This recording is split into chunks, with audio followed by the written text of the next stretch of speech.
And that brings us around to the book I've mentioned a couple times already, The Goal, by far the most popular business book ever written. It sold 7 million copies, although the cover says 3, in 28 different languages. Bulgarian is the most recent one. It never sold fast. Instead of having the peak up and then a fall down like most books do, this book started slow and then picked up and sold more and more and more and more and more.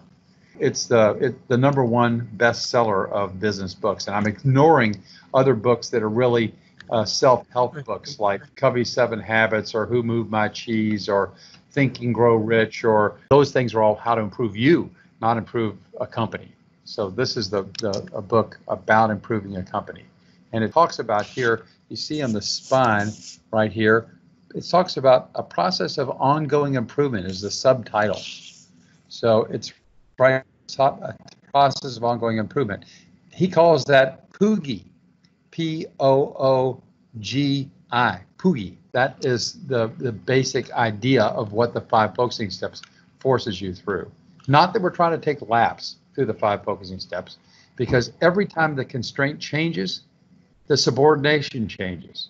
And if the subordination changes, it means all the rules have to be reassessed.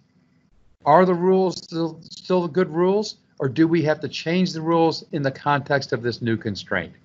Generally speaking, all the rules have to change when the constraint changes.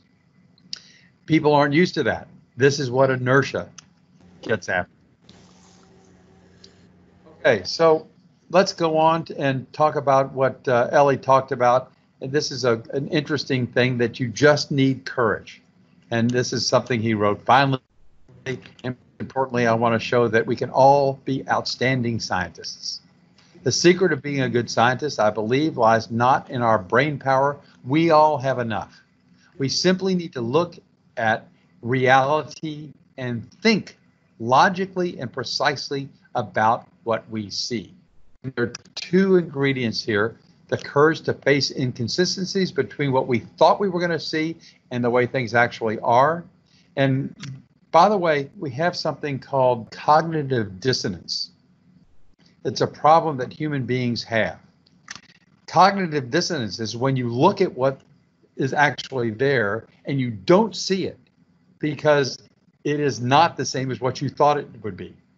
This is a real problem that people actually have. You would think, well, that's impossible. People have it all the time. You think you're afraid of something, it causes you to see it in that way. And then the step 2 is to challenge the basic assumptions related to these inconsistencies. So let me go on, if you will. If you have any questions on this so far? No, this is great.